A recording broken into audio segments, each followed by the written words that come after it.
Hello, everyone. How are you all? Hope you all are doing great, and I hope you are taking good care of your health. Hope you have spent some good time with your family and loved ones, and of course, yourself. Well, we are back with episode 2 of Unfiltered Q&A series, जहाँ पे हम एक major topic है जो कि मैंने बार बार face किया है in this last exhibition which I did which was packaging. ये जो ऑयल की आप पैकेजिंग करते हो, ये थोड़ा सा एक कॉन्ट्रोवर्शियल टॉपिक है जो कि काफ़ी ज़्यादा चर्चा में रहता है when ever I do any exhibition around. So, I am dedicating this episode 2 to packaging. Hope you all are excited to know what's coming up next. So, let's get started. Why are you using PET bottles for oil packaging? आप ये tin cans, glass bottles, tetra packs इन सब को क्यों नहीं use करते? And if you are using PET bottles तो इसका मतलब ये है कि आप ऑर्गेनिक तो बिल्कुल नहीं हो. So friends, before I get started, let me make few things very clear. We at Atma Nurture wood-pressed oils are not at all in favor of using any one type of packaging. हम किसी एक packaging को upgrade करके दूसरे को downgrade करने के favour में नहीं है. We are out of this mess. Let's be very clear about this thing first. Next, ये टॉपिक थोड़ा सा कॉम्प्लिकेटेड है and I'll try my best to explain you about all types of packaging और क्या complexities आती हैं इन सभी packaging में. बिकॉज अनफॉर्चुनेटली इतने सालों से हमारे यहाँ की media houses and several NGOs they have literally confuse the people and हमेशा एक साइड ऑफ द स्टोरी दिखाया जा रहा है और दूसरे को हाइड किया जा रहा है. So I will try my best to be unbiased as much as possible. I want to be neutral and I will try my best to be the same. Thank you. So let's get started now. So as you can see हमने यहाँ पे 4 column बनाए हैं और हम एक comparative study करने की कोशिश करेंगे सिंपल लैंग्वेज में कुछ 4-5 पैरामीटर्स के बेसिस पर. ठीक है. So first is in terms of electricity consumption during manufacturing. जब आप PET bottle, glass bottle, tin cans या टेट्रा पैक्स बनाते हो तो जब मैन्युफैक्चर हो रहा होता है उस समय कितना इलेक्ट्रिसिटी कंजम्पशन होता है.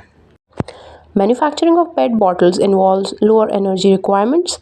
ग्लास बॉटल्स में थोड़ा सा हायर रहता है, टिन कैंस में भी हायर एनर्जी रिक्वायरमेंट रहती है एंड टेट्रा पैक्स में क्योंकि ये कॉम्प्लेक्स एक मटेरियल है, इसमें कई सारे लेयर्स होते हैं टेट्रा पैक्स में, तो उसमें मैन्युफैक्चरिंग के वक्त ये भी हाई एनर्जी ऑलमोस्ट कंज्यूम करता है. Next parameter is in terms of transportation. So pet bottles, HDPE bottles जो होती हैं वो कंपैरेटिवली लाइट वेट होती हैं. ग्लास बॉटल्स बहुत ज़्यादा हैवी वेट होता है. टिन कैंस भी अब लाइट आने लग गए हैं वेट में और टेट्रा पैक्स भी ऑलमोस्ट लाइट होता है. बट ट्रांसपोर्टेशन के वक्त आपका कंपैरेटिवली पेट बॉटल्स को ट्रांसपोर्ट करना ईजियर होता है और ब्रेकेबल नहीं होता पेट बॉटल्स इतनी आसानी से. बट ग्लास बॉटल्स में ब्रेकेज का खतरा बना रहता है. टिन कैंस में भी अगर आपने प्रॉपरली स्टैकिंग नहीं की तो टिन कैंस यूजुअली डिस्टॉर्ट हो जाते हैं या डेंटेड हो जाते हैं. तो ट्रांसपोर्टेशन में ये एक चैलेंज बना रहता है टिन कैंस में. And coming to tetra packs, उसमें भी स्टैकिंग की प्रॉब्लम आ सकती है. Now there is a term known as carbon footprint. Carbon footprint का मतलब होता है कि कितना carbon dioxide and green house gases का इमिशन हुआ है during a product life cycle. Product के बनने से लेके कंज्यूमर के हाथ तक पहुंचने तक कितना कार्बन डाइऑक्साइड का इमिशन हुआ है पर 1 kg packaging material. Coming to carbon footprint, it is comparatively less for PET bottles. क्यों? क्योंकि आप जो व्हीकल यूज़ कर रहे हो उसमें आपने लाइट मटेरियल डाला है पेट बॉटल्स, तो उतना एमिशन नहीं होता. एंड ग्लास बॉटल्स के केस में एमिशन ज़्यादा है बिकॉज मटेरियल हैवी है, तो ट्रांसपोर्टेशन के वक्त कार्बन डाइऑक्साइड एमिशन होगा. सिमिलरली टिन कैंस क्योंकि लाइट वेट है तो लेस कार्बन फुटप्रिंट है and also for the tetra PACS it is low carbon footprint. But यहाँ पे एक पैरामीटर जो कंसिडर करने वाला है कि हम व्हीकल क्या डीजल वाला यूज़ कर रहे हैं या फिर इलेक्ट्रिक व्हीकल यूज़ कर रहे हैं, हाइड्रोजन बेस्ड व्हीकल यूज़ कर रहे हैं या CNG यूज़ कर रहे हैं. Please don't assume just because you are using electric vehicle assures less carbon footprint. That's not true. EV में when batteries which is required in your vehicle, EV vehicle, वो जब मैन्युफैक्चर होती है उस समय कार्बन फुटप्रिंट हाई रहता है. And in fact जब आप अपना ये इलेक्ट्रिक व्हीकल बार बार चार्जिंग पॉइंट पे ले जाते हो और चार्ज करते हो, of course you are not sure कि ये जो इलेक्ट्रिसिटी है is it generated through coal और is it hydro electric power generation या फिर ये कोई रेन्यूएबल दूसरे सोर्स से आई है. We are not sure about it, right. So ये बहुत से फैक्टर्स है जो कार्बन फुटप्रिंट डिसाइड करता है. एंड जो पोल्यूशन हो रहा है in this whole product life cycle, ये सब चीज़ें डिसाइड होती हैं by these factors. Next parameter is comparison in terms of environmental damage.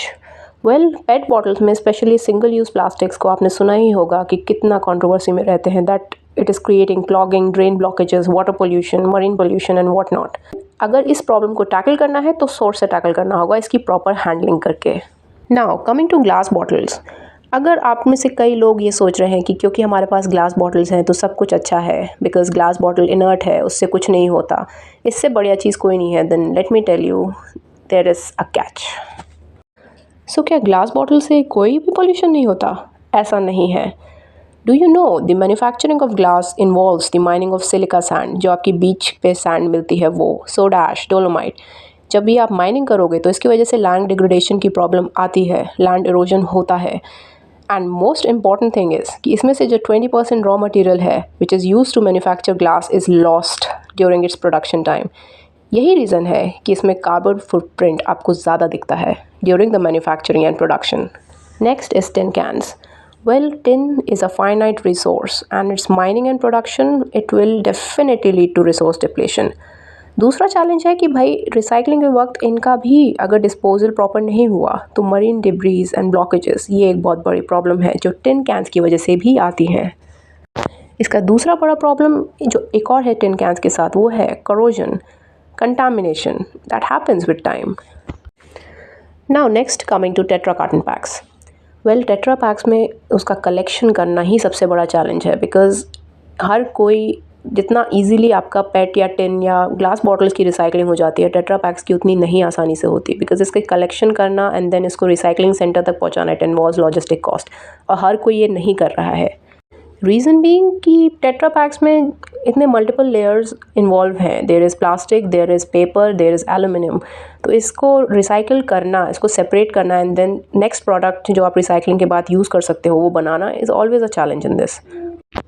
So current situation is कि अभी इसमें भी I came to know that there is some renewable resources को यूज़ करने का कुछ इसमें प्रावधान शायद होगा आगे जाके, ताकि टेट्रा कार्टन पैक्स को भी एक एज एन ऑप्शन कंसिडर किया जा सके for oil packaging. Now coming to the next parameter, that is the reuse, recycling, और क्या ऑल्टरनेटिव्स हैं जो हमें कंसिडर करने चाहिए।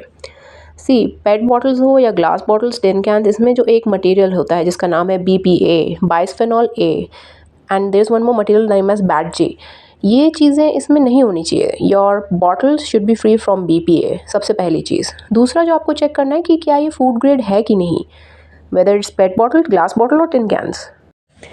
In case of PET bottles, there is something called as plastic recycling symbols, जो कि 1 to 7 तक नेमिंग होती है, जिसमें आप चेक कर सकते हो कि आपका ये जो मटेरियल है वो PET बॉटल है, HDPE है, PP है, PVC है या क्या है। ग्लास बॉटल्स में भी it should be free from glaze and outer coatings, जो कि लीड से, कैडमियम से, सेरामिक से करते हैं। जब इस टाइप की चीज़ों से कोटिंग होगी तो ग्लास बॉटल्स में भी चांसेस हैं कि ये material, lead, cadmium, ceramics leach out कर जाए in the food which is present in the glass. So सबसे पहले तो ये चीज़ चेक करनी है कि it should be free from lead, cadmium, ceramics. Next option जो आप कंसिडर कर सकते हो, it is borosilicate glass and soda lime glass. It is still far better to be used in case of glass bottles. Now tin cans के case में भी when it goes for recycling, सबसे पहली चीज़, अगर उसमें ऑयल था तो उसको क्लीन करके रिसाइकलिंग करने के लिए भेजना है, otherwise it will lead to contamination. And for the tetra carton packs the problem is same, multiple layers हैं, इसको सेपरेट करके फिर किस तरह से रिसाइकलिंग होगी, ये हमेशा एक चैलेंज रहा है टेट्रा कार्टन पैक्स में। एक टेट्रा पैक कार्टन से दूसरा tetra pack banana after recycling, I think it's not much supported idea. So I am believing कि इस फील्ड में भी कोई ज़रूर वर्क कर रहे होंगे in order to solve this problem of tetra packs recycling.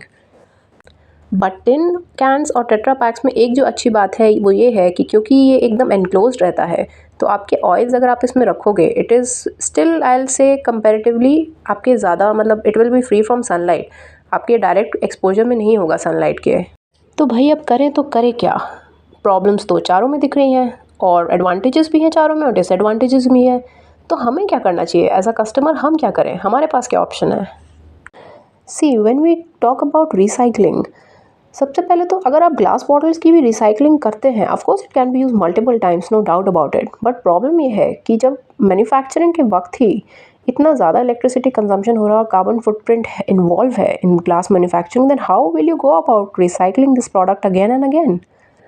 Now coming to PET bottles recycling, ऐसा कहा जाता है कि thermomechanical recycling is better than chemical recycling, but chemical recycling करते ही इसलिए हैं ताकि आप ये जो फिर से पिघला के सब कुछ करके जो सेकंड आप जो मटेरियल बना रहे हो, जो आपको रिसाइकल प्रोडक्ट मिल रहा है, वो आप कुछ मतलब एक पर्टिकुलर प्रोडक्ट बना सको जो कि आप यूज़ कर सको कहीं पे।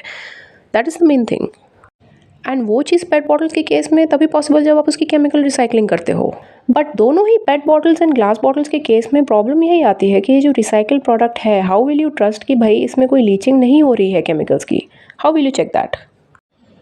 Similar things goes for the tin cans also, because उसमें भी करोजन की प्रॉब्लम है। अगर आप उसका रिसाइकल करके नेक्स्ट मटेरियल ला भी रहे हो तो हाउ आर यू श्योर कि इसमें कोई केमिकल लीचिंग की प्रॉब्लम नहीं हो रही होगी? ये रिसाइकल प्रोडक्ट में आई बिलीव ये वाली प्रॉब्लम परसिस्ट करती है। Okay, so now what's the best possible thing we can do? Let's practical about this thing, okay? When we say कि chemical leaching हो रही है bottles में, आपके food material जो आपके bottle में है उस वो damage हो रहा है because of chemical leaching, well, it doesn't happen overnight, okay? It takes a lot of years to happen and it gets accelerated with high temperature and pressure. So when we say कि भाई आपको क्या करना है, 5-10 litre oil निकाल के आपको क्यों सालों साल चलाना है, दैट इज़ द रीज़न। भाई आपकी अगर बॉटल में ऑयल है तो try to consume it with in 5 to 6 months, और अगर नहीं है तो आप उतना ही ऑयल परचेज़ कीजिए जो आपकी रिक्वायरमेंट के अनुसार हो। एक्सेस परचेज़ करके करना क्या है? Next thing, if this is also not sounding convincing to you, then I will suggest कि भाई you can use the containers in which you find it suitable. कि भाई ये कंटेनर मेरे लिए बेस्ट है तो आप उसमें ऑयल को रख सकते हो, बट किसी भी कंटेनर में आप कोशिश करो कि भाई don't try to put oils and use it for years. We don't suggest, we don't appreciate this thing at all. I really wanted to request those in the higher authorities and governing bodies, please do something about the food safety in India. Food safety का मजाक बन के रह गया India में, और customers बेचारे, उनकी कोई गलती नहीं है, they are losing confidence in the people around them. They are not able to trust even those people who are trying to do some good work in this food industry.